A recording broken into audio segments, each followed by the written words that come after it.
জননেত্রী শেখ হাসিনা সবসময় জিজ্ঞাসা করেন, যখনই কারো বায়োডাটা নিয়ে যাই কিংবা যখনই আমি প্রশ্ন করি যে এই ব্যক্তি এরা সুযোগ্য, উনি জিজ্ঞেস করেন এরা কি ছাত্রলীগ করেছে, কোথায় ছিল, কি পর্যায়ে ছিল, কি তাদের কাজ। এবং তোমরা যেমন অনেকেই বলছো ছাত্রলীগের ছেলেদের চাকরির কথা, অন্যান্য ইয়ের কথা, তোমরা মনে করো আমার চেয়ে নেত্রীর চেয়ে অন্য কারো দরদ বেশি আছে? আমরা তো যার প্রাণ দিয়ে চেষ্টা করি, নেত্রী যেভাবে বলছে, যেভাবে ব্যবস্থা করে আমাদের ছেলেদের ঢুকাতে হবে। আজকে বাংলাদেশ পুলিশে, বাংলাদেশ প্রশাসনে যে ভূমিকা, এই নির্বাচনের সময় আমি তো প্রত্যেকটি উপজেলায় কথা বলেছি সকলের সঙ্গে, ওই আমাদের যারা রিক্রুটেড তাদের সঙ্গে কথা বলে তাদেরকে যে মোবাইল ফোন করিয়ে আমরা নির্বাচন করি, তারা আমাদের পাশে দাঁড়িয়েছে, তারা বুক পেতে দিয়েছে। আমাদের যে পুলিশ ভাইরা 19 জন প্রাণ দিয়েছে এই জামাত শিবিরের আক্রমণে। কি নির্মমভাবে তাদের হত্যা করা হয়েছে তোমাদের মনে আছে? এরা কারা? সব আমাদের নিজস্ব মানুষ। বিটিআর হত্যার কথা বলে, বিটিআর হত্যা করলে মারা গেছে কারা তোমরা জানো? 53 জনের মধ্যে 33 জন ছিল হয় আওয়ামী লীগের সরাসরি সমর্থক অথবা আওয়ামী পরিবারের মানুষ। যে শাকিল বিডিআরের যিনি ছিলেন, তিনি কে ছিলেন? আমাদের ব্রাহ্মণবাড়িয়ার সাতচুর কাজে ওই পরিবার। এদের সকলের আমাদের প্রত্যেকের সঙ্গে কর্নেল গোলজার ওই জঙ্গিদের ধরতে বলে তাকে আগে থেকে টার্গেট করেছে।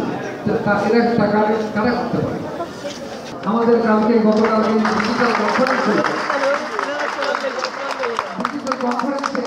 যেভাবে আমাদের সারা দেশ থেকে প্রত্যন্ত অঞ্চল থেকে যেখানে বিদ্যুৎ নেই সেখানে সোলার পাওয়ার দিয়ে যারা কম্পিউটার চালায়, এই যে ব্যক্তি মালিকানায় সেই সব নবীনেরা, সেই সব ছেলেমেয়েরা যারা এসেছিল কালকে 15,000-এর বেশি, এবং তাদের উদ্দীপনা, তাদের দেশপ্রেম সব দেখে এত অভিভূত হয়েছি আমরা।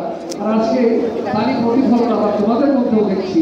তোমরা দেশ সম্পর্কে শিখতে চাও, জাতীয় নেতাদের সম্পর্কে জানতে চাও, বঙ্গবন্ধু সম্পর্কে জানতে চাও, মুক্তিযুদ্ধের চেতনা কি তা জানতে চাও।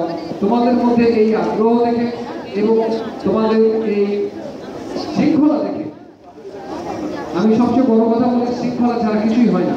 তোমাদের মধ্যে যে শৃঙ্খলা দেখছি, তোমাদের মধ্যে যে আমি কি বলবো, কিন্তু অগ্রিমভাবে তোমরা যে কথা শুনতে চাও, চেয়েছো এবং এতক্ষণ পর্যন্ত আমার কথাবার্তা শুনলে ধৈর্য ধরে, এই জন্য আমি নিজেকেই গর্বিত মনে করছি।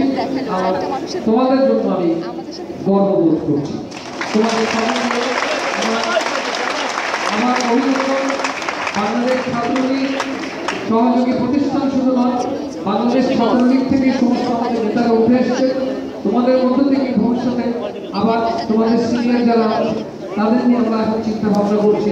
তোমাদের 5 বছর আগে যারা বেরিয়ে গেছে তাদেরও এখন কর্মসংস্থান দরকার। তাদের কিভাবে ব্যবসা বাণিজ্য করা যাবে, তাদেরকে কিভাবে প্রতিষ্ঠিত করা যাবে, তারা তো চাকরির চেষ্টা করে নাই কখন, তাদেরকে প্রতিষ্ঠিত করতে হবে, তাদেরকে প্রতিষ্ঠিত করতে হবে। তোমাদের মধ্যে যারা পরীক্ষা দিতে চাও, আমি বারবার বলবো, তোমাদের কাছে আমি নিবেদন করবো যে আমি কোচিং ক্লাস দিতে রাজি আছি, কিন্তু তোমরা পড়াশোনা করো, পরীক্ষায় অন্তত নেতৃত্বের নির্দেশ যে পরীক্ষাটাই ভালো করো, লিখিত পরীক্ষা, তারপরে আমরা দায়িত্ব হবে।